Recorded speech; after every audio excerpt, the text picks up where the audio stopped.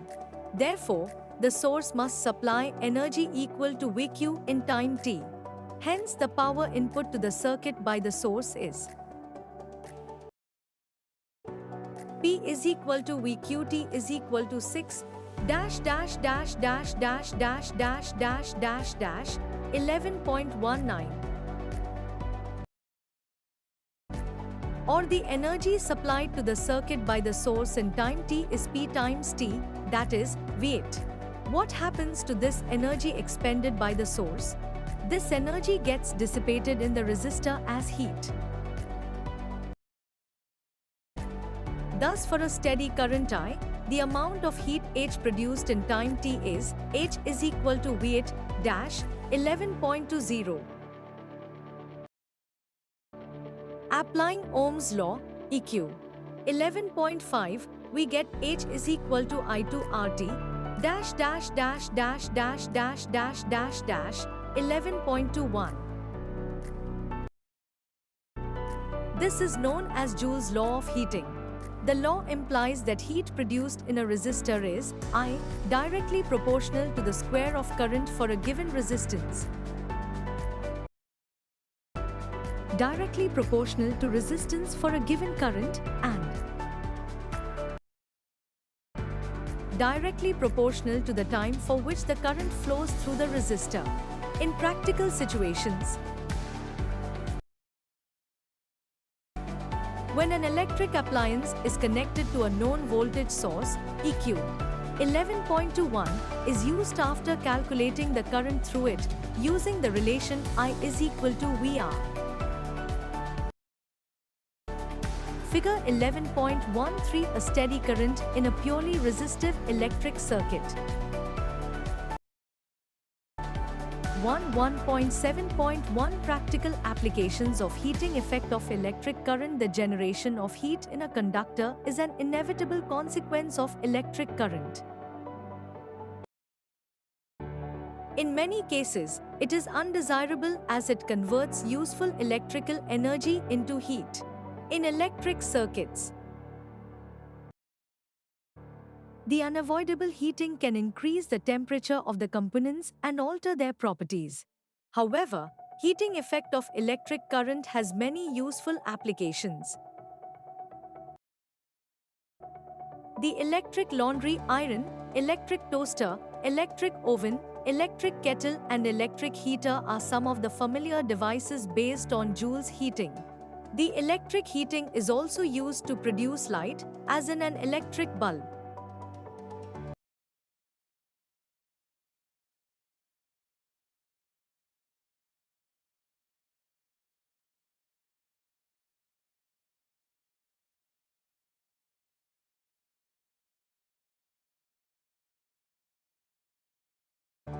Here, the filament must retain as much of the heat generated as is possible so that it gets very hot and emits light.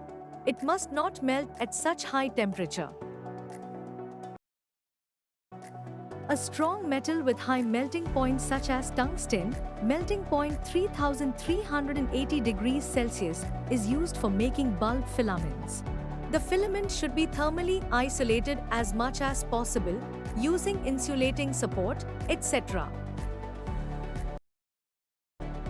The bulbs are usually filled with chemically inactive nitrogen and argon gases to prolong the life of filament. Most of the power consumed by the filament appears as heat, but a small part of it is in the form of light radiated. Another common application of Joule's heating is the fuse used in electric circuits. It protects circuits and appliances by stopping the flow of any unduly high electric current.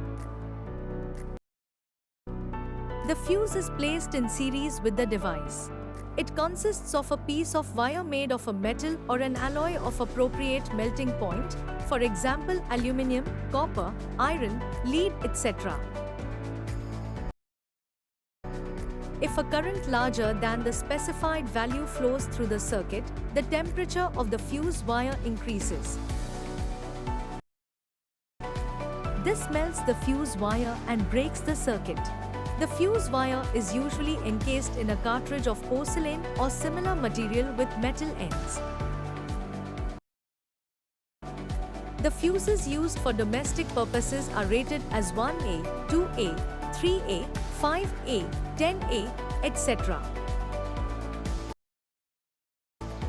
For an electric iron which consumes 1 kilowatt electric power when operated at 220 V, a current of 1000 by 220 A, that is 4.54 A will flow in the circuit. In this case, a 5A fuse must be used. 11.8 electric power. You have studied in your earlier class that the rate of doing work is power. This is also the rate of consumption of energy.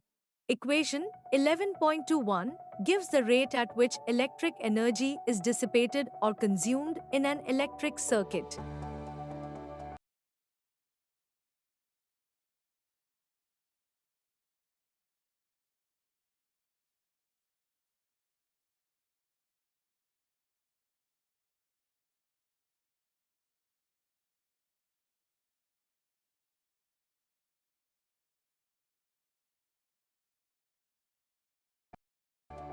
P is equal to 6 or P is equal to I2R is equal to V2R.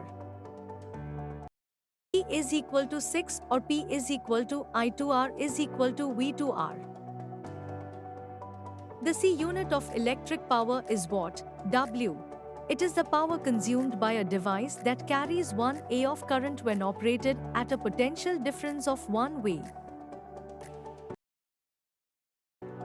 Thus 1 watt is equal to 1 volt times 1 ampere is equal to 1 VA dash dash dash dash dash dash dash dash dash 11.23. The unit watt is very small. Therefore, in actual practice we use a much larger unit called kilowatt. It is equal to 1000 watts. Since electrical energy is the product of power and time, the unit of electric energy is, therefore, watt-hour, Wh. 1 watt-hour is the energy consumed when 1 watt of power is used for 1 hour. The commercial unit of electric energy is kilowatt-hour, kWh, commonly known as unit. 1 kilowatt H is equal to 1000 watt times 3600 second is equal to 3.6 times 106 watt second is equal to 3.6 times 106 joule, J. Many people think that electrons are consumed in an electric circuit. This is wrong. We pay the electricity board or electric company to provide energy to move electrons. Through the electric gadgets like electric bulb, fan and engines, we pay for the energy that we use. Content not provided. Content not provided. Content not provided. Content not provided. Content not provided. Content not provided. Content not provided. Content not provided. Content not provided. Content not provided. Content not provided. Content not provided.